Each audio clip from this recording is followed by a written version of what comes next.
Hello, and welcome to the Yearbooking Report podcast, an independent resource for yearbook advisors and staffs across America and beyond. I'm Scott Giese, and thanks as always for checking us out. This episode is planned to be the final one for the 2025-26 school year, and then we'll see. Nothing planned for summer, but sometimes things just happen, so always stay tuned to your favorite podcast outlets for any updates there. And we're closing in on the end of the school year. Okay, don't all cheer at once.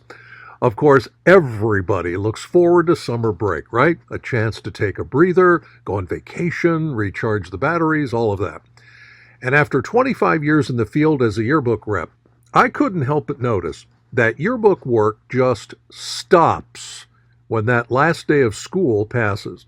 Almost nobody wants to do any yearbooking from about mid-June to at least mid-August.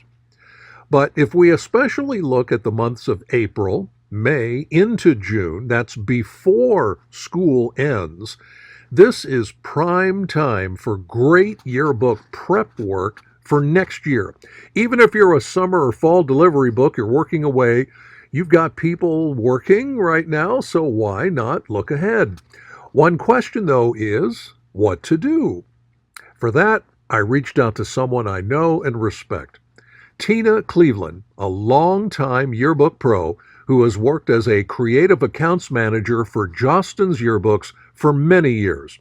We did a great interview looking at what to do here in the spring to set the table for next year.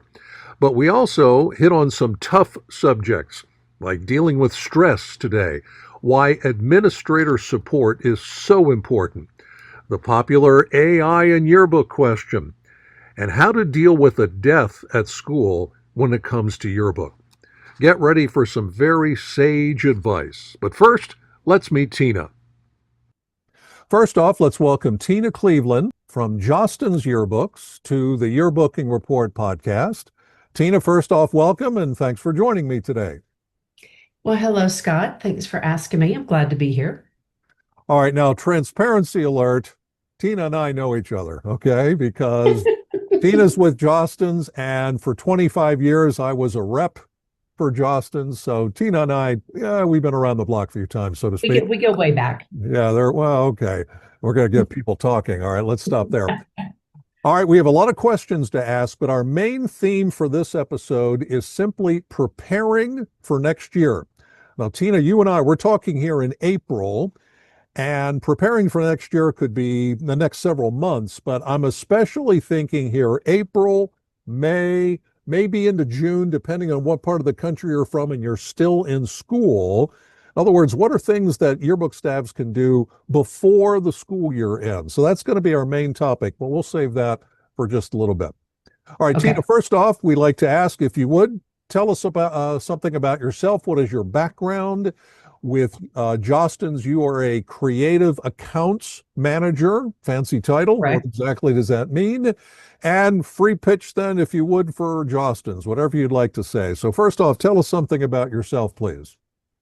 Well, it's hard for me to even believe this, but Scott, I'm celebrating year 37 in the yearbook world, which is awesome. And I was a teacher for many years before I was recruited to the CAM team, or Creative Account Manager team.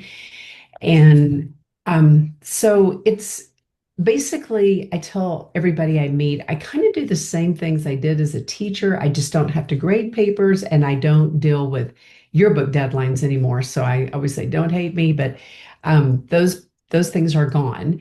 I do travel. I have a pretty big territory, and the greatest thing is I get to work with kids who are going to change the world and advisors who are truly like master educators. So I'm pretty lucky. And I work for the company that I think offers the best of everything that you need to have the best yearbook experience. And that's really what my team's job is. There's 8 of us. We're all former yearbook advisors.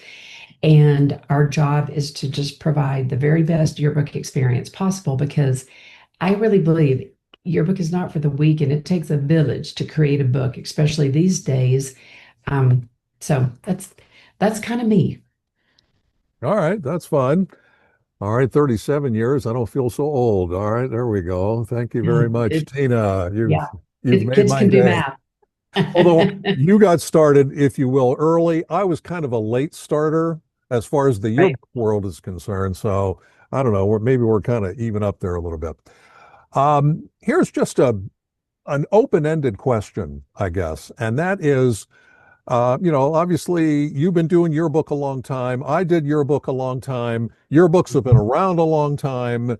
What is the state of the yearbook world right now? And I'm thinking, all the things in the news that are going on right now, and kids are stressed, and teachers are stressed, and technological maybe issues, and all this sort of thing. And well, who cares about a yearbook anymore? Some people allegedly have that kind of attitude. From your perspective, yay, nay, whatever you want to say, what is the state of the yearbook world right now? How's it going? Well, I really think it's more important now than it ever has been. Number one, for journalism. Um, that's just needed. And but I think also for kids. What I love about your book more than anything is, you don't have to be the most popular, the most creative, the most intelligent, the best athlete. You don't have to be any of those things. You could just have to have passion and want to do something for your community. So it's a very diverse world. And so I think that is awesome because kids are looking for a connection, I think more than ever. I think right now, as far as if I said the state of your book, we have so many new advisors now compared to just a typical year that lots of training, lots of, talking them off the ledge because some of them were voluntold. It wasn't like they're like, oh my gosh, I want to be a yearbook advisor. But I love the new blood. I love their passion.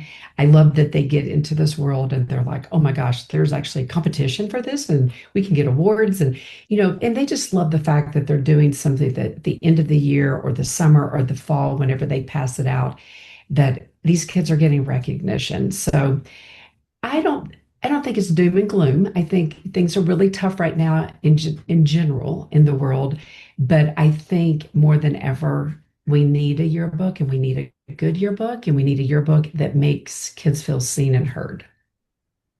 Tina, a number that, I mean, for my entire 25 years, this number never really changed.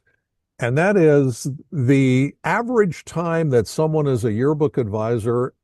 I think it's still only like 3 years. And so you're kind of nodding your head a little bit there. And I keep reading these stories about stress teachers and apathy and not the excitement in the education industry that maybe there once was and so on. Is all of that true? Is that three still accurate? And then if it is, okay, what can we somehow do to change that, to extend that?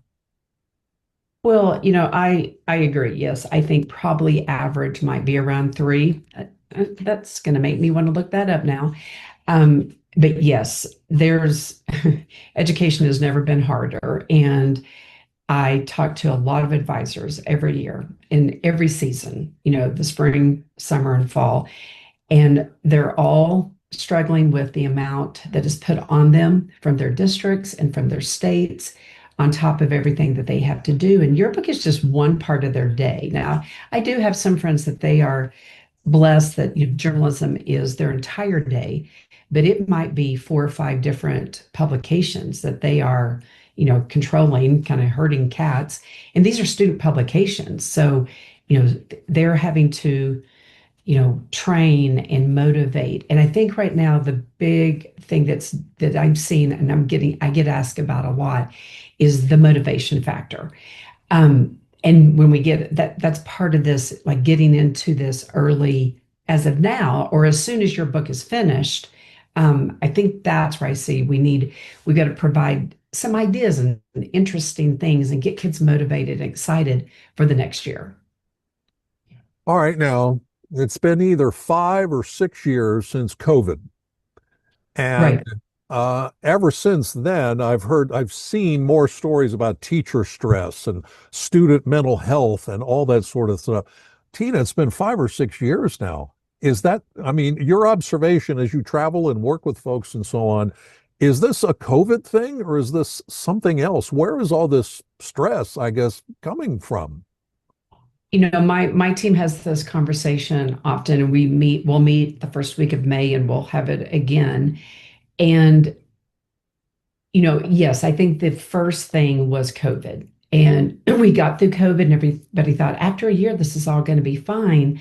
But I think one of the things that I see is, kids that were required. And if they think about my friends, like kids that were required to get up and function during COVID, they're doing pretty well. But a big chunk of kids didn't have that, parental guidance or that support. And so those kids that were middle school kids during COVID are now, I think are juniors and seniors, if I have that correct. So that, I think, yeah, that's not going to be easy.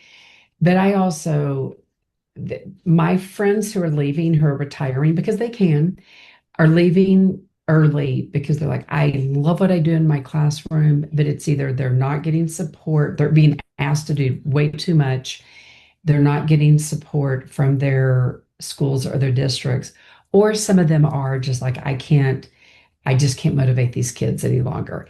And that's where I think for us in the yearbook world, I'll be honest with you, in most of my yearbook classes, yeah, there's some that need the motivation, but it's a different class and it requires more, I mean, I'm in the middle of doing a ton of spring premieres, and the kids that are there, they are excited. And some of them, which this is one thing that's been a little different, like some of them are like next year will be their first year on staff, but they got invited because their advisor is like, I recruited this kid, super excited to have them on staff. They don't know what a pica is or really how to write a caption, but they are excited to be involved. So yeah, I think it is a struggle. The struggle is real, but that's where we just do what we can to make it better. All right, before we go on to our main topic, one more sort of a segue, if you will. And it seems like a no-brainer question, but I think a lot of folks are struggling with this. Administrator support. I don't know, did COVID chase that away too? That I've seen and read, maybe like on social media, Facebook pages for yearbook and all this sort of stuff. A lot of teachers feel I'm not getting any administrator support, which can't be a good thing.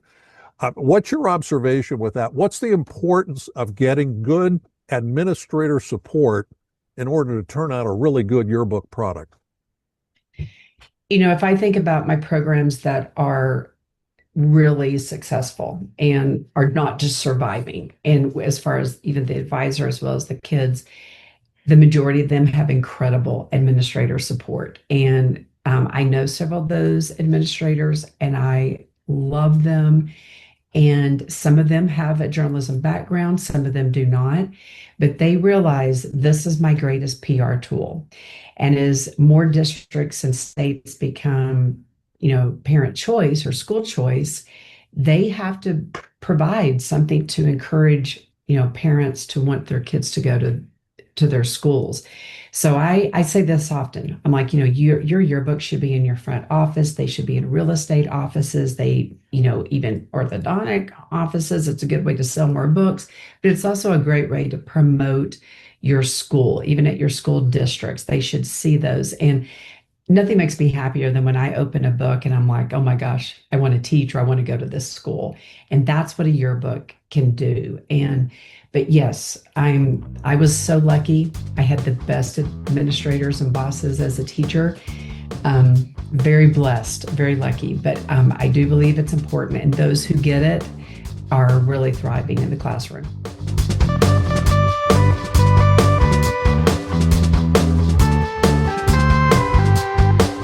We'll return with more from veteran yearbook trainer and creative force, Tina Cleavelin, in just a moment. how to prepare now for next year's effort, from yearbook camps to things to improve, and why do a theme anyway? We'll have more from Tina in just a bit. Now, in this next segment, we talk about summer camps. And yes, we know that few people want to do yearbook work over the summer, but think about it. Over 2 months free time, no daily chores to deal with like during the school year, plenty of time to really think and plan. Summer is perfect for planning. No stress, no pressure, plenty of time. If you or your group can attend a summer yearbook camp, it's a valuable experience, a chance to bond, and have some fun with, again, no real time pressure. Ask your yearbook company or rep about any summer camp possibilities near you. And if there isn't one, ask your rep if they could create one, even if it's just for just one day. I'd bet that there are at least a few other yearbook advisors in your region who would probably value the same thing. And if perhaps there's an event here in the spring before school is out, hey, who doesn't like a day away from school, right? You'll have enough on your mind come August before the new school year begins again. So see how much prep work you can get done in advance to make your fall a lot easier. Now, more advice on getting ready for next year? We'll continue our chat with Tina Cleavelin here on the Yearbooking Report. All right, let's move on to our main topic here. Okay. Talk about preparing for next year. All right. And again, we're speaking here in April. And let's see, I think you told me that, starting next week, you're going on a 4-month vacation or something. Right, right. Apparently, you're on the road. Surprise to me. I mean, you're on the road. Well, tell us about this, because you made it sound like you're going to be on the road for months. Not Oh, on yeah. not on vacation. You're going to be working. Um, I'm just curious, what's going on?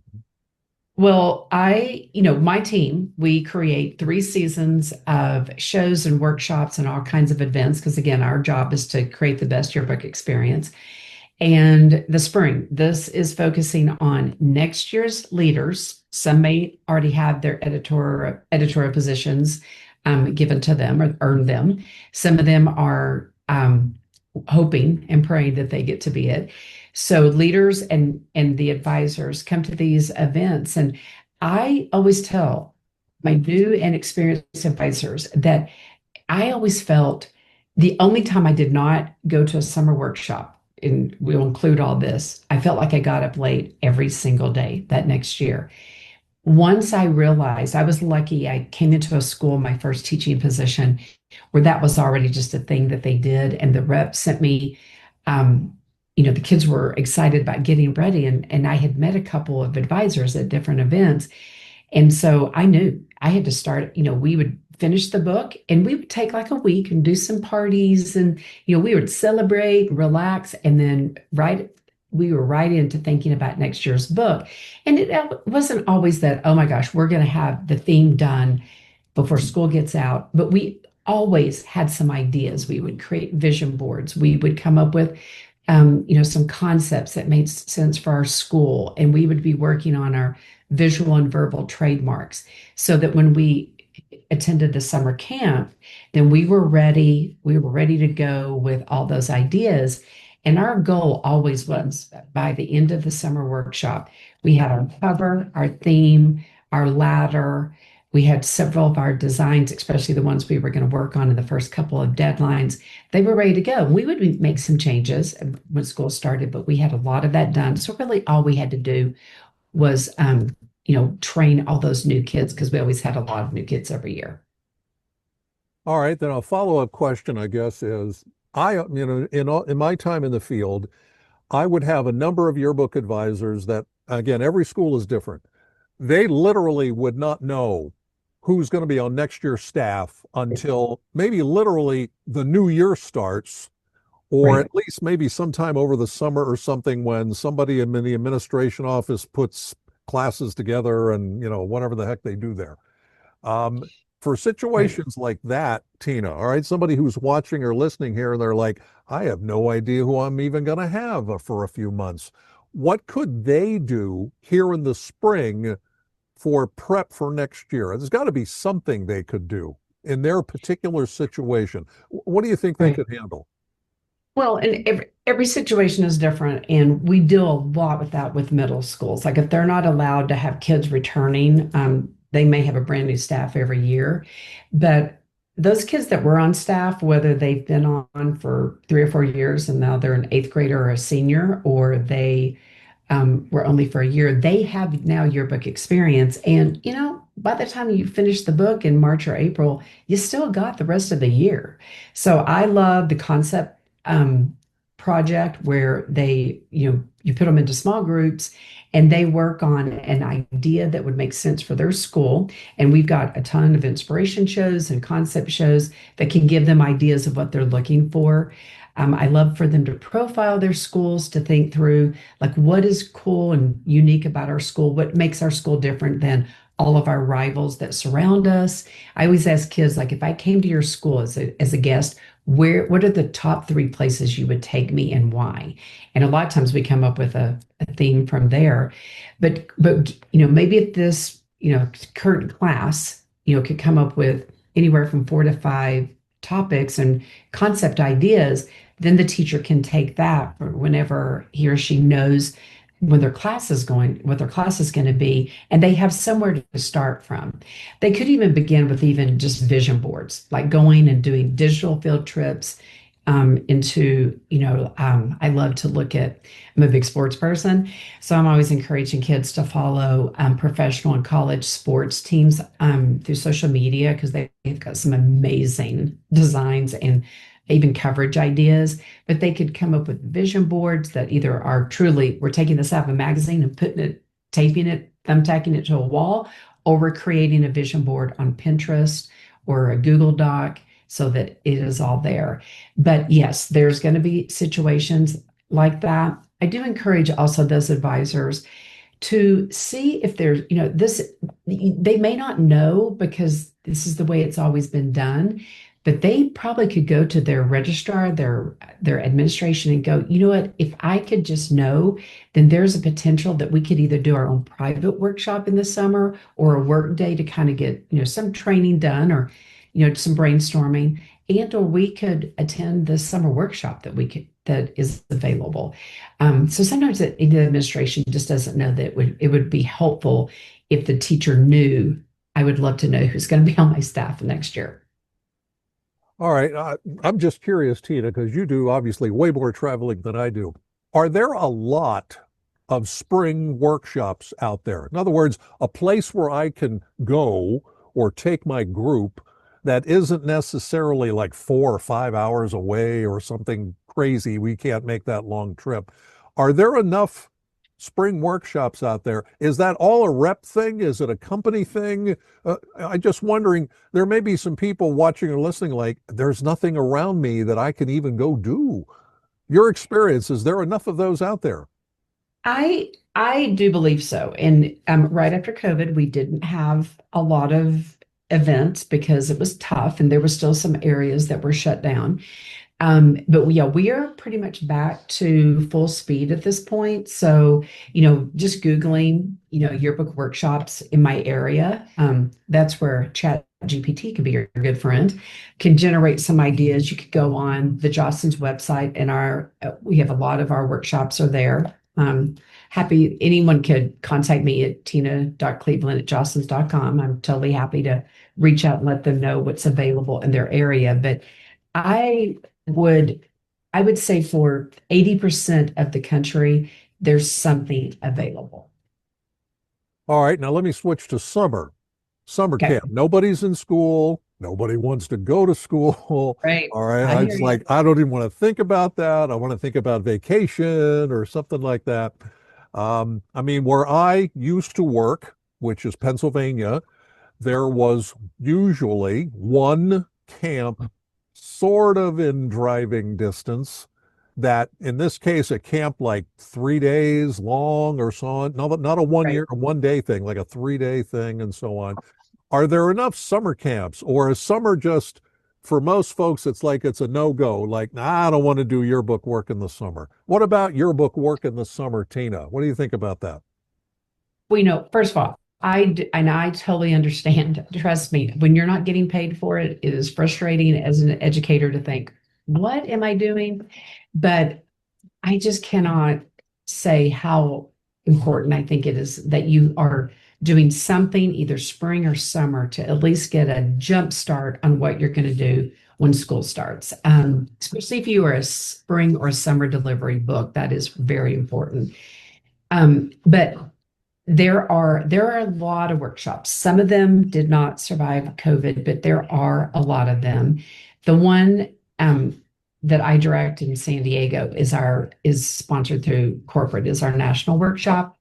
Wonderful workshop. It does take money and travel to get there, but again, I was always the advisor. Like, I'm going to check every opportunity. I'm going to ask to see if we can go check with my administrator. So it never hurts to ask. You only can be told no. But I do believe that there are, is for some people, it's going to be a little bit further of a drive. But one of the things I am seeing is kind of a trend all over the country is that more and more reps are offering their commuter camps, or maybe they're only 2 days long. And, you're not going to go through everything in your book in 2 days, but you're going to hit those most important things that you should at that time. So yes, I think it's definitely something to look into. And I know there's going to be parts of the country where there's not going to be something available, but then I encourage you to do do your own camp. Put together something maybe with two or three schools in your area and have it at one location. And then, maybe, like I'm the concept queen. I teach that. Scott, you're a photographer. You would be the photography person. You would teach photo. And so we may not be the same as going to a workshop, but it would definitely provide something. All right, an opinion, okay? And obviously, again, we used to work together, so I know you pretty Correct. well, and other Correct. folks on your team and so on. One thing I liked about COVID, and that's a really short list, by the way, was I virtual agree. stuff. All right. Because back then, 5, 6 years ago, we didn't have a choice. We had to do virtual stuff. You weren't Correct. supposed to, the 6 foot thing and all that other stuff. And then my observation, virtual kind of went away. Either your company or just yearbooking in general are for folks that either don't have money, they literally can't get transportation for whatever the reasons are, or if Correct. there are camp opportunities, again, 5 hours away, which is too far, blah, blah, blah. Is anybody doing virtual stuff that could maybe, I don't know, fill in the blanks, if you will, for those folks in certain situations? Or is that something that, no, we just don't want to go down that road again? Give me an honest answer on virtual stuff. Well, I don't hate virtual. I mean, look what we're doing here. I think it has its place. I think some cover sessions have been amazing. I meet with schools a lot virtually. Where it is tricky is it works great if it's just with a few people. We do offer a virtual component with our Jostens Advisor University. So advisors, we usually have anywhere from 80 to 100 that will attend virtually, and they've all said great things about it. Just, they may have young kids and they can't travel. So that is an option. We have found, though, when it comes to kids involved in a workshop, it is very little attendance. And so we don't really offer it anymore. And again, if an advisor is doing a local, like private workshop, I might jump on and do a quick little, something with them, whether it's concept or showing some inspiration and showing kind of a big group. And kids seem to be okay with that. They can handle like a couple of things. I'm watching because Tina's live. I can see her there and she's talking about these things. But if it's all day long, I think that's really tough for kids. I don't, I think it just brings back a lot of memories of COVID. So we don't do it. Now for the adults, for the JAU, the Jostens Advisor University, that has been successful. But with kids, I'm not seeing it that successful. Okay. I get that. I mean, I get that. Folks, nothing replaces going and seeing people and touching them or shaking hands or whatever. Right. Nothing replaces that. And boy, Exactly. did COVID teach us that that lesson. Whew, big time. Absolutely. Yeah. let's dig into the book a little bit. Now, here's a question. I want you to give me an honest answer. Okay. Okay. How important is a theme really? So, for instance, Tina, in all my years, I had a lot of schools and yearbook advisors. It's like they made a nice book. All right. There was good coverage in there. Never Right. did anything with theme. Nothing with Mhm. theme. They might have had a nice cover. They made a nice cover with an artist or something. Right. And that's pretty much where the theme stayed, just on the cover, not in the book. Your opinion, and I'm going to guess because you're a pro, you're really good. The importance of a theme. Do you have to have one of those to have a really good yearbook? Yes, no, or why? Okay. Well, I'm going to say it this way first. I am a believer that a better book sells better. And even if you are a private school and it's intuition, kids are going to be more excited. They may not understand why it has issues, but they know, like they can't tell you, oh, there's no dominance on any spread, but they know there's something wrong. I tell editors this all the time, especially this time of the year and summer. Your yearbook theme is for you. It is the organizational structure of your book. And if you have a solid theme that you can pull through, then it's just going to help you organize it and it's going to feel like it's one component. So I always use this example, like if kids arguing with me, I said, okay, I go, if we take every one of the 100 books on that table over there and we take the covers, the pages out of the covers, and we slice them up and we mix them all together through their visual and verbal trademarks, we should be able to pull them back together so that we know it's one book. And if you do that with a magazine, if you take all the ads out, you will start to see there's certain things, fonts, colors, and shapes that they carry through the entire magazine. So it's just a way to have a better thought out book. Um, I wouldn't say it's actually part of journalistically correct. It's just that it really helps with the structure. It makes it feel like it's one book and not a million different spreads from, 50 different books all in one cover. Okay, all right. All right, let's have some fun. All right, off Okay. the top of your head, and you work with again, you travel a lot of different staffs and schools and so on, from the really, really good books, those top notch, down the list. Three things, let's keep it to three. Three things that you think any yearbook probably out there could do better. What are three? You can be specific or general, I don't care. Three things that you think every yearbook out there could do better. What do you think? Okay. Number one, I'm going to say photos. There, you can have a okay design book and maybe an okay theme, but if you have incredible photography on every single one of your spreads, that's a win. And so I always say it's either a goal if you don't have great photography, or it is your goal to keep it at great photography.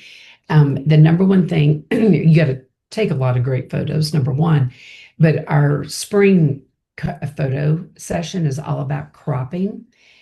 And I just looked at a couple of books today that are fall delivery, and my big suggestion on almost every single spread was that photo is going to be 10 times better if you crop in 2 to 3 times. Like focus, there should be something that you're looking at that pulls you into that photo. So I'm all about that. Cropping is huge. Good photography and cropping. I believe that every staff could carry the theme through their book. I that is not brain surgery, and I mean it's a lot of work, but if they study how other books have done that through um, we like to call it a whole book link. So maybe it's a module that relates back to your theme. That could be a profile that's on every spread. You have it in your folio. You determine specific fonts and colors and shapes these are the only fonts we're going to use. This is the only color palette we're going to use. That would really help. And then pulling that theme through. So let's say that's photo. I guess cropping is kind of under photo. Carrying that theme through. And then the other one. This is one thing, and this is not easy. I know it's not. I'm not even going to say getting kids in the book 3 times. Getting kids in the book the way they want to be in the book with their name spelled correctly.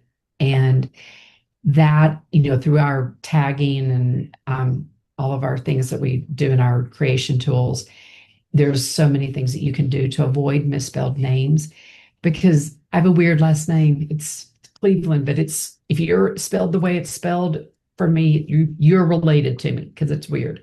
Um, but I can't tell you how many times it's misspelled, and every time it just, I'm like, it's okay, it's no big deal. But it's like you don't feel special, and I think if we can do that, that's huge. And those are three big goals. So I'm not saying do all those goals every year. Maybe choose one for next year and work with the others later. Yeah, Tina is not a city in Ohio. Okay. But I am actually that funny you say that. So we are descendants. It's a great story. In fact, one of my favorite coverage ideas topics is where kids get their names, whether it's first or last name. So I am a descendant of the founder of Cleveland, Ohio, and President Cleveland. So yeah, it's I'll tell you that story sometime. But it's a great story. It's a good, really Wow. good story of why my name's spelled the way it is. That I had no idea. I mean, it's not the same spelling. All right. No, The oh no, spelling's a not little even different. close. Yeah. Yeah, not even close. So Wow. there was a reason. All right. Two boys were not getting along. Ooh, okay. Ooh. Oh, I want to see. This is a good story now. Okay. Folks, we don't make a yearbook, we make a story book. All right. So tell some That's stories right. in there. Okay. I That's can't right. remember. Some famous person had an old line, just spell my name right. All right. I don't care Right. what you say about me, spell my name right. Exactly. Exactly. I know. That's why I was so glad my parents gave me a really simple first name. It's not an abbreviation of something, it's not a nickname. It is four letters. Thank you very much. And cropping, I mean, I'm assuming advisors know this. You don't need a special software program to do cropping, Right. right? Right. You don't need Photoshop. All right, that's nice. And Tina, you're right. A well-cropped photo is just like, bam. Oh, that looks so much better. It Uh, is.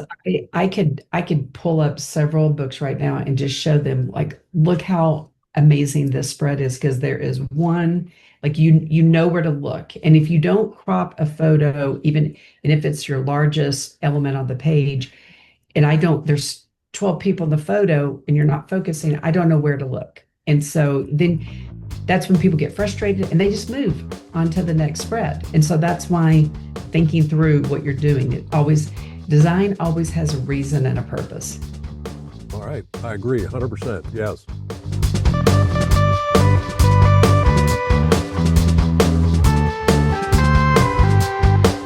We'll get back to our final segment with Yearbook Creative Manager Tina Cleavelin in just a moment.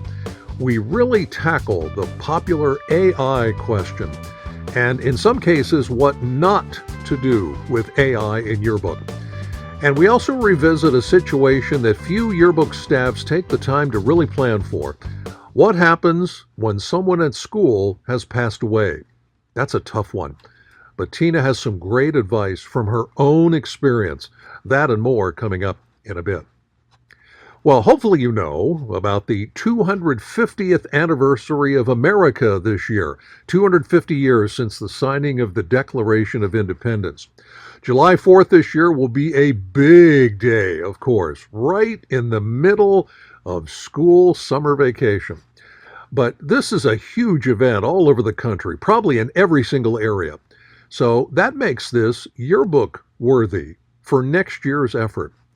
Prime your staffers now to be taking pictures of anything they encounter over the summer for the 250th anniversary, and then make some plans to add that to next year's book, How Local Folks Celebrated This Milestone. Decades from now, people will want to remember what was done to mark this big event, and your yearbook could be one place to show what happened locally and what students thought about it. Yearbooks, yeah, they go to sleep over summer break, but do not snooze on this pretty amazing celebration. For me, I was a kid when the bicentennial happened back in 1976, but I remember the festivities to mark 200 years. Now it's 250, and of course, this will not happen again. Be sure to remember it with photos and stories and add that to your 2027 yearbook. Now let's return for one more segment with Yearbook Pro Tina Cleavelin here on the Yearbooking Report. All right. Every guest I think I've had on this feature, Tina, this year, I've asked about AI and yearbook because AI is like the 500-pound gorilla, which next year is going to be the 700-pound gorilla, not Right. going anywhere, getting bigger, getting all sorts of stuff. And I've either Right. asked or joked with some past guests, come on, I know your company's doing something with AI. Come on, fess up. Nobody wants to fess up. Your thoughts on AI and yearbook, how to use it, maybe not how to use it. What about AI and yearbooking, Tina? What do you think? Well, I mean, first of all, I'm going to say I'm not against AI at all. I see its value. I see its value in brainstorming. If you're coming up with spin-offs for your concept, that's a great thing. AI can help you with that. Sometimes even coming up with the actual phrase that you want to use. You know, you got your idea, but you don't know what the phrase is. That I love. That is a great thing. Um, I personally, this is my personal opinion, um, creating designs and graphics, if it's not through Adobe, you're really pulling from other people's work and their art and their own copyright. And so that that I kind of bothers me, but that's my personal thing. But I am great with it as far as like the brainstorming. So Chat GPT, trust me, yes. Do I use it weekly? I do. As a company, we did have facial recognition several years ago. And then as the issue with AI facial recognition and minors came out, several, like California, it is a law that you cannot use facial recognition with minors. We have chosen as a company, because we don't really need it for our creation tool, we don't include it. So our main goal is to keep our districts, our schools, our students, our administrators, to keep all of them safe. And that's what we do. So we have chosen not to do that for those reasons. And we will, unless something really crazy changes, we will not do that, because the biometric information is forever. And we're not going to take the risk of putting our students at risk. All right, two follow-ups. Uh, Okay. First, obviously, I know you, I know Jostens from my background and, the program and all that sort of stuff. How are kids identified now so that you can keep track of how many times people are in a book? Because that facial recognition tool was pretty cool. It was usually accurate and so on. So if the plug is pulled on that, how exactly does that happen now? Through tagging and our coverage report. So it can be done without that. Once we upload your list of students and their photos from the photo day, that will go in the panel section, we're able to do the same thing without having to pull facial recognition. All right. And then secondly, AI and writing. All right. Mhm. Any kind of writing, caption writing, brief blurbs about something and so on. A lot of people out there are using AI for writing, I don't know, all kinds of things, term papers and reports and whatever. What about AI and writing for yearbook? Well, again, I think, I like to look at it as a brainstorming. So I'll be really honest with you. I go into Chat GPT often and say, okay, I'm doing a brochure. I have an invitation and I give the details on it, and it gives me a base. Because I'm actually a pretty decent writer.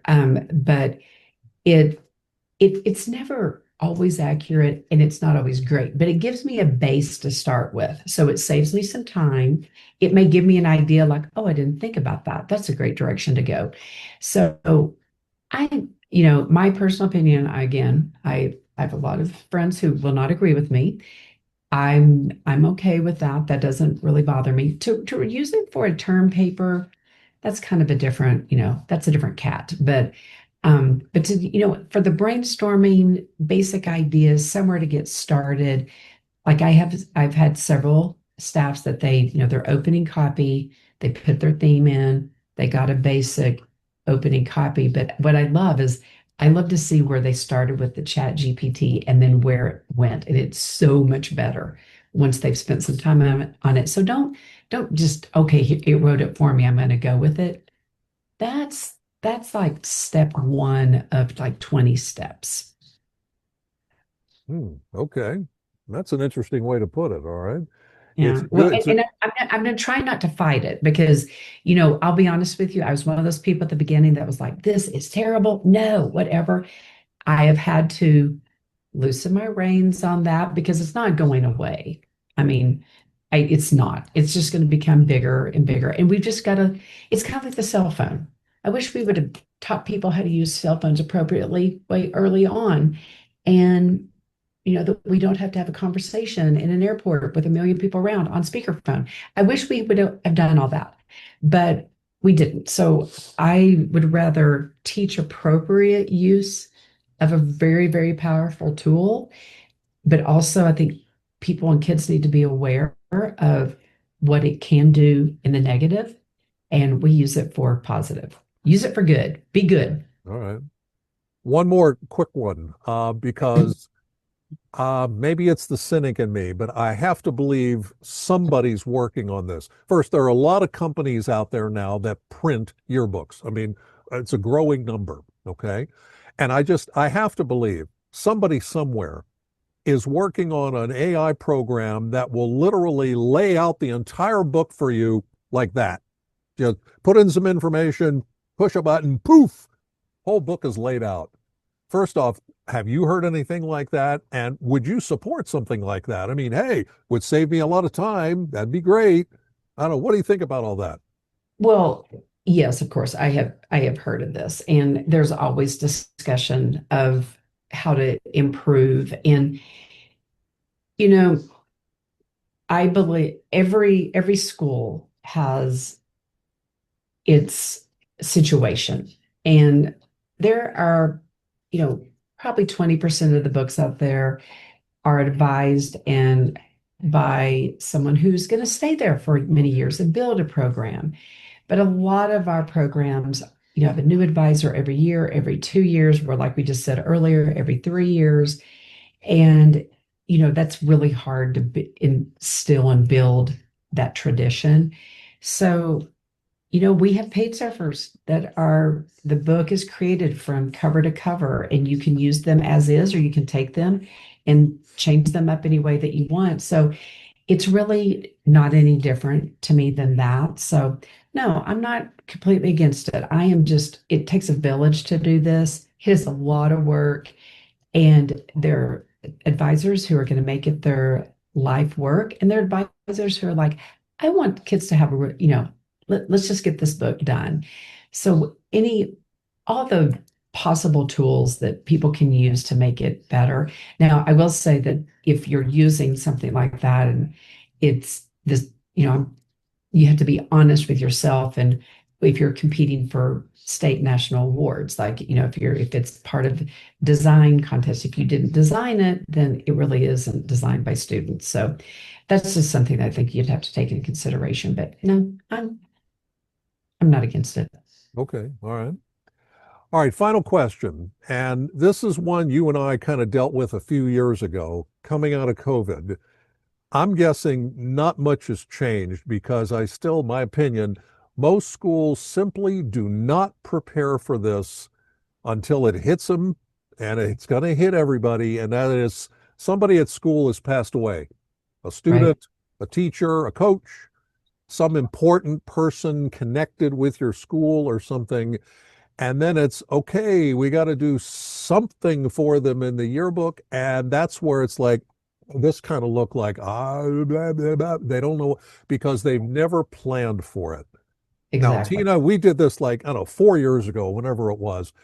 And you gave me a great answer then. You might be giving me the same answer right now. First, has anything changed? I haven't seen it.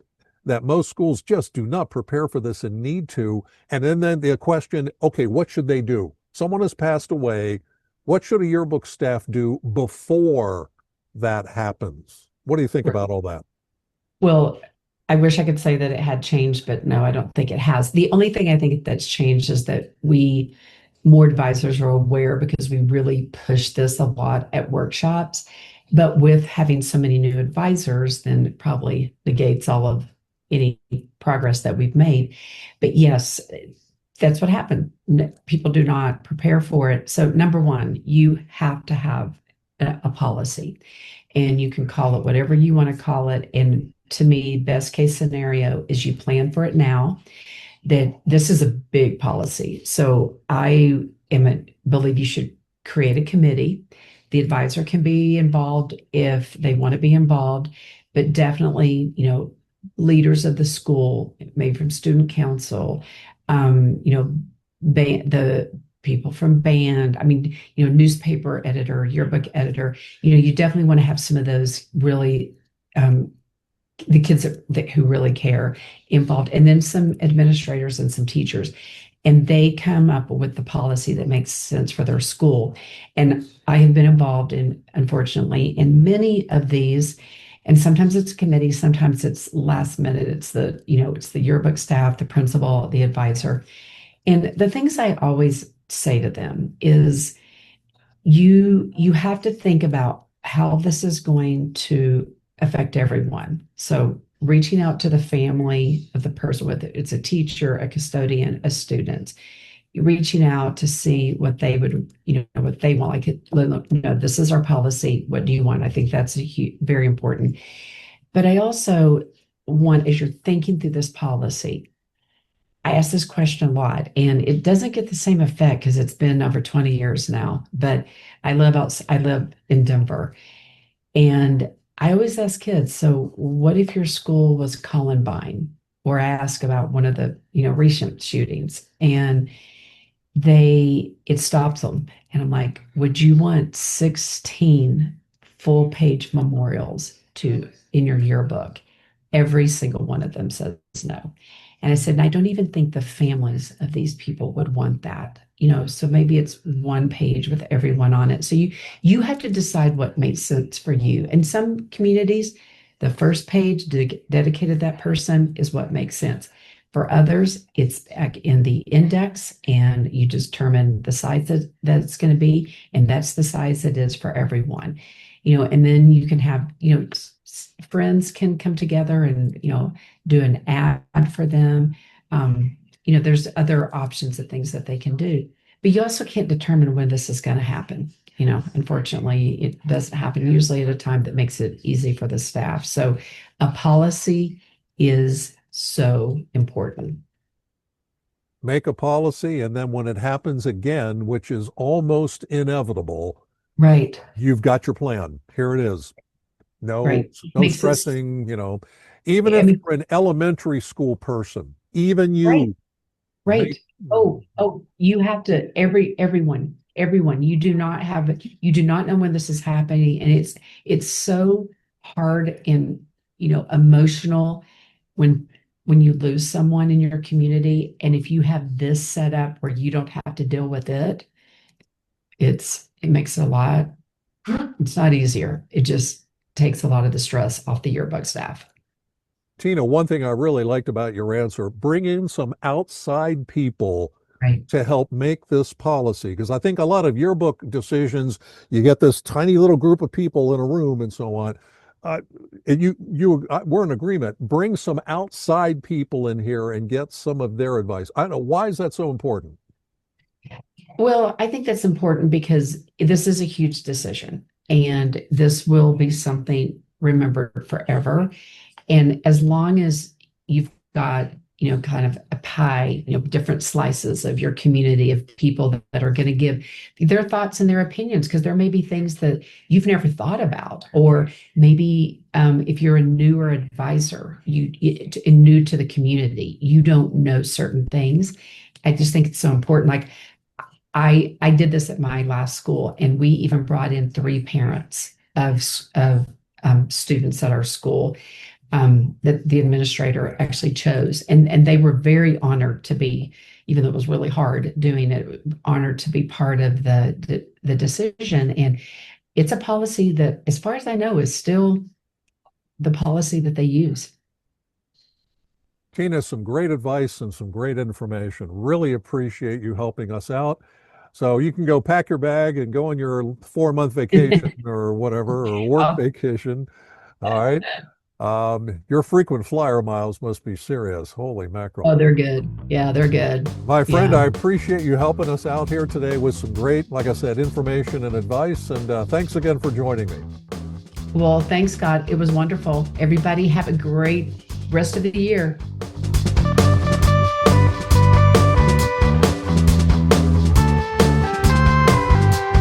A big thank you again to Tina Cleavelin from Jostens Yearbooks for sharing her advice and expertise on getting things ready for next year's effort and some other very important yearbook subjects. It's a simple rule. The more you can do now, the less that needs to be done later. In these remaining weeks of the school year, see what you can do, anything, to make your work in the fall that much easier. Once again, this is the final TYR podcast for the 2025-26 school year, but all of our episodes this year are pretty evergreen. Good listening anytime from folks who really know the yearbook world. We had some great guests this season. If you haven't already, use your favorite podcast provider and listen to past episodes for some independent and thought-provoking views on how to make your yearbook effort the best you have ever done. Thanks again to all of our great guests this school year and the ideas they shared. And thanks to you for listening to the Yearbooking Report podcast. I'm Scott Giese, and we'll see you next time.